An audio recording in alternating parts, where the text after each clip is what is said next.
Hello, everyone, and thanks for joining us today for this session. I'm going to present for the next 15 to 20 minutes on differentiated service delivery for HIV and beyond. I'm going to spend the first part of this presentation talking about the concept of DSD for HIV treatment, describing the genesis of DSD, and outlining how DSD for HIV treatment has been adapted and accelerated during COVID-19. I will then close with some final thoughts on how differentiated service delivery is about more than just HIV treatment and where the field is going. Differentiated service delivery, or DSD, previously referred to as differentiated care, was defined in 2016 and part of the revised WHO guidelines for HIV.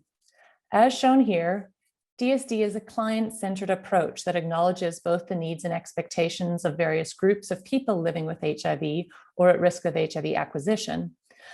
And it also acknowledges that the resource limitations of the health systems.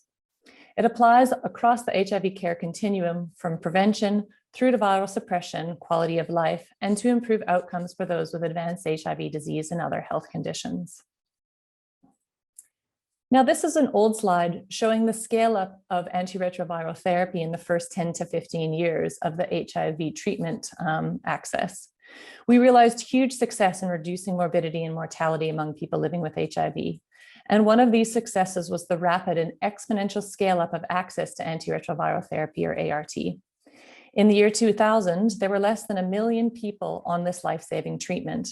However, thanks to strong global efforts, the involvement of communities and people living with HIV, activism, and international and national efforts, the global goal of reaching 15 by 15 was realized, and more than 15 million people were on ART by the middle of 2015.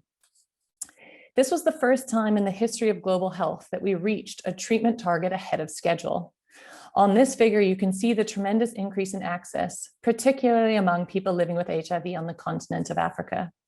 Importantly, in 2015, the WHO updated their guidelines and recommended that all people living with HIV, regardless of their clinical status, be started on antiretroviral therapy to both improve the outcomes of the individual, but also to reduce the probability of onward transmission.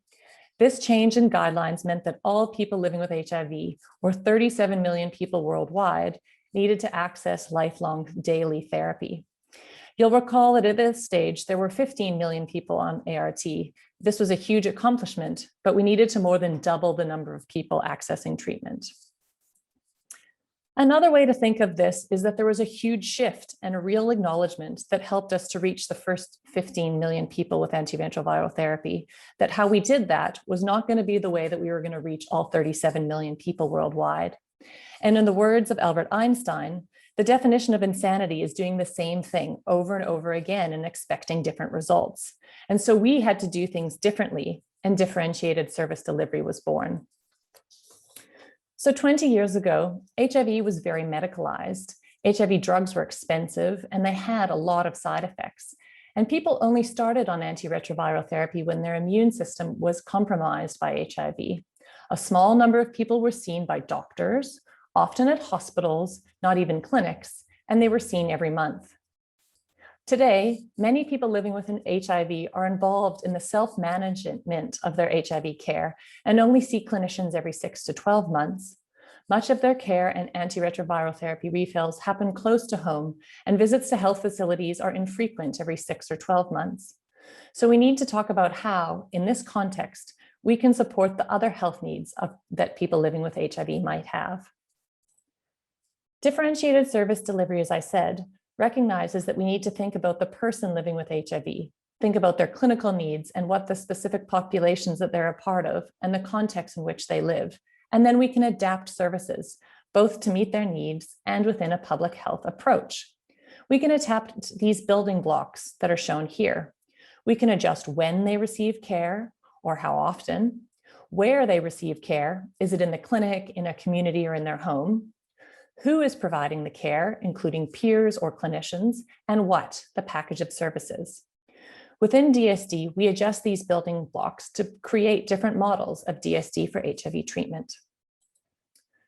Two of the earliest DSD for HIV treatment models were innovated in Southern Africa in response to different challenges faced by people living with HIV. In Mozambique, particularly in the rural province of Tete, the clinics were far away from where people living with HIV lived, and it was an arduous journey to access them. In addition, there were limited supplies of antiretroviral therapy. And so community adherence groups were born. Community members got together, they formed a group, and they took turns making the journey to the clinic. When it was your turn to go to the clinic, you would have your clinical consultation and pick up ART refills for everyone that was part of your CAG, and then return home to the village and distribute them to the members of your group. These groups were known as CAGs, or community ART groups, and they've shown positive outcomes with great retention and viral suppression, as well as reducing costs, especially for people living with HIV. Meanwhile, in South Africa, the challenge was for more demand, and the need for antiretroviral therapy to expanded with overcrowded clinics and challenges with retention. In response, healthcare workers set up adherence clubs, which were groups of 15 to 30 people who were established on treatment. And they would meet as a group to have appropriate treatment literacy for someone who is stable on their treatment and to receive pre-packed antiretroviral therapy. These clubs would meet every 2 to 4 months, but only see a clinician every year. Outcomes for club patients are also really, really good. And the model was scaled up across the Cape Town Metro in the Western Cape of South Africa, with over a quarter of the people in an adherence club by the end of 2015. Here's an example of a DSD for HIV treatment model using the building blocks. These are postnatal clubs for women. Critically, note how the building blocks are different for ART refills, for clinical consultations, and for psychosocial support. In some instances, the maternal newborn child health nurse is engaged, and at other times, a lay provider or a mental mother is the person who's providing the services. It's important to separate out these different types of services because the building blocks might be different in terms of being offered at a different location, at a different frequency, and by a different cadre of staff. Today, the World Health Organization recognizes 4 models of DSD for HIV treatment shown here. The first 2 on the top are the group models, similar to the ones that I've just discussed. In the top left, group models managed by a healthcare worker are like the adherence club presented, and they can take place at a clinic or outside of a facility in a community venue, such as a church or a library or a community-based organization. On the top right are groups managed by clients themselves, such as CAGs from Mozambique, where the group is managed by people living with HIV. There are also individual models. On the bottom left, you can see individual models based at a health facility, and on the bottom right are individual models not based at health facilities. So these would be things like community distribution points, collection from private pharmacies or drop-in centers, or via community collection points or outreach. All of these models are enabled by longer ART refills, or MMD, multi-month dispensing, but this isn't essential. And in all of them, the clinical consultations are considered separately to the ART refills. Countries use different names for these models, so group models also include things like family clubs and teen clubs, and community ART refill groups and client-led ART delivery. And the individual models outside of health facilities also take many forms, such as community drug distribution points, external pickup points, drop-in centers, private pharmacies, and home delivery. Now, these models have been adopted by many countries in sub-Saharan Africa. Using South Africa as an example, the National Department of Health defines 3 DSD for HIV treatment models, which they call repeat prescription collection strategies. These are facility pickup points, or an individual-based model at facilities, adherence clubs, a group model managed by healthcare workers, and external pickup points, or an individual model not based at the health facility. As of the end of June in 2021, there were 2.4 million South Africans accessing their antiretroviral therapies in one of these models. And of these, 1.4 million were collecting refills from an external pickup point. And there were 2,781 of these pickup points across the country, things like private pharmacies, community points, lockers, etc. Also very importantly in South Africa, HIV care is not in a silo, but is part of the National Adherence Guidelines for HIV, TB, and NCDs, And so people can also access their hypertension and diabetes medications through these repeat prescription collection strategies. Now, DSD for HIV treatment is for everyone. And earlier this year in April, the WHO revalidated and added more guidance on DSD for HIV treatment. The WHO recommends that people who are established on antiretroviral therapy can be offered clinical visits every 3 to 6 months, and that these same people can be offered 3 to 6 months of ART, preferably every 6 months if feasible. The guidelines also redefine how we define someone as being established on ART. And this definition has been adjusted from previous guidelines when we discussed clinical stability. So for someone to be eligible, they need to be on treatment for at least 6 months, have no current illness, have an understanding of lifelong adherence, and have evidence of treatment success. In other words, this definition includes all populations. It includes those on second and third line regimens. It includes those with controlled comorbidities. It includes everyone regardless of age, so children and adolescents are also eligible. And it also includes people who are pregnant and breastfeeding, as well as key populations, gay men and other men who have sex with men, sex workers, transgender people, people who inject drugs, and prisoners and others in incarcerated settings. Now, COVID-19 has led to exciting accelerations in the implementation of DSD for HIV treatment, as well as to adaptations to respond to movement restrictions and limit unnecessary interaction with the health facility. And so DSD has really been a mainstay of HIV programs in response to COVID-19. We've seen adaptations to DSD for HIV treatment into these 4 categories. All of these are strategies to limit visits to health facilities and to ensure uninterrupted supply and access to ART. First, we've seen rapid changes to the eligibility. Second, we've seen that many countries have increased the duration of ART refills or multi-month dispensing, or they've also reduced the frequency of clinical consultations. Third, community-based models of HIV care have been emphasized. And finally, there has been some policy shift towards supporting integration and alignment of HIV services and commodities for other health conditions, including TB preventative therapy, common non-communicable diseases, and family planning commodities. Recently, we've looked at current national policies related to DSD and HIV treatment and developed a series of policy dashboards, which you can access at differentiatedservicedelivery.org. There are 13 policy dashboards that track policies in 33 countries.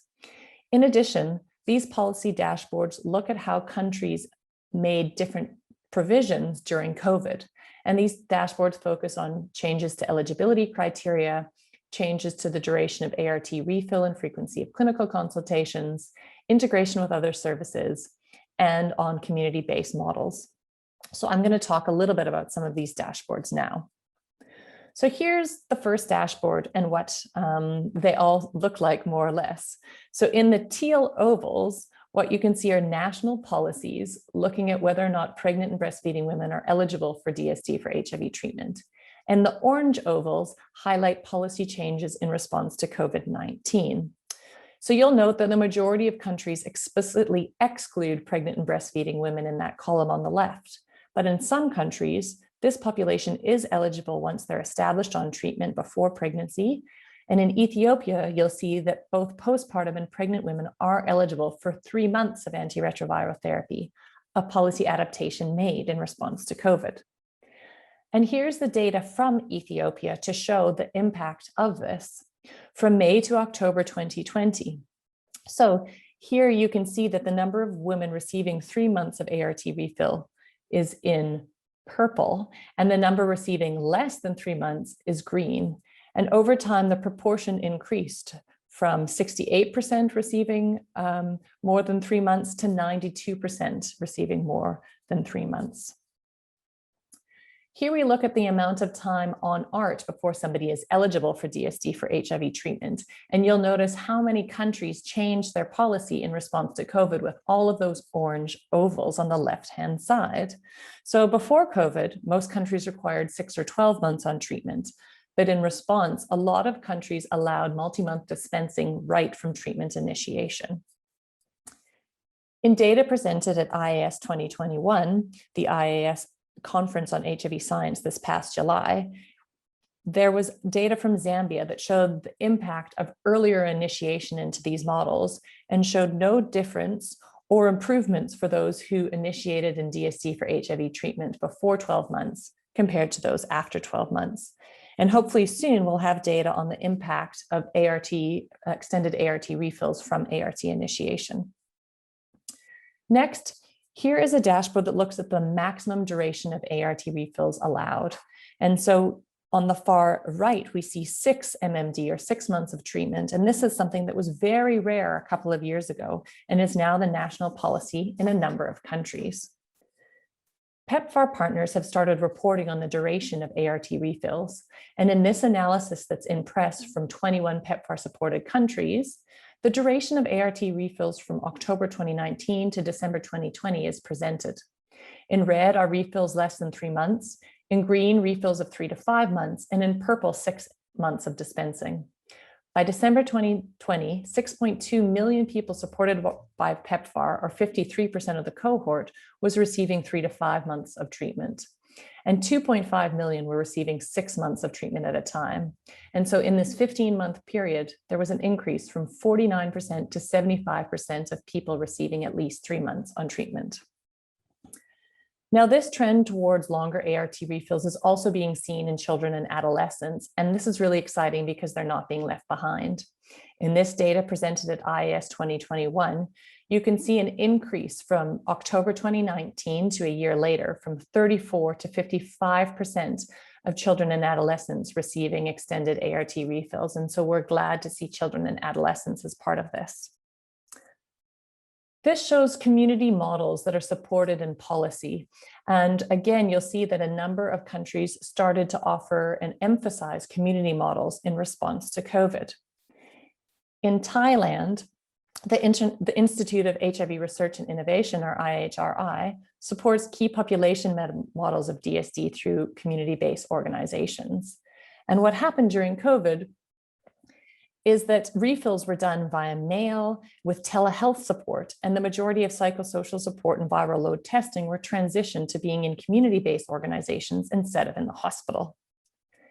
In many places, community-based organizations and peer providers work tirelessly to ensure uninterrupted ART through home delivery, by courier, by bicycle, by peers. And in the Philippines, the Jack Anter program utilized an online platform for people living with HIV to have their ART couriered via motorcycle. Between April and August 2020, more than 7,000 people received their ART delivery at home via this mechanism, and this represented more than a quarter of Indonesia's total treatment cohort. Finally, this dashboard shows the integration of TB preventive therapy, or TPT, within DSD for HIV treatment models. And unfortunately, you can see that the majority of countries don't specify if TPT can be included.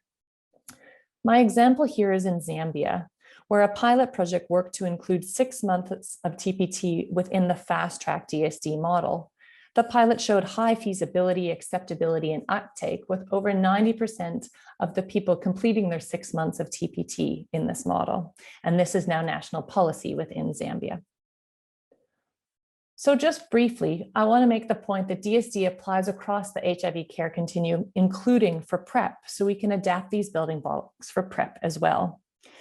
Using the example of G-Link from Vietnam, they've increased mobile delivery and online support. They have PrEP providers who are part of their cadre, and they offer both event-driven as well as daily PrEP. So what's next? Where to from here? First, we need to ensure that many of these adaptations to DSD are retained beyond just an emergency response to COVID and are part of building back better.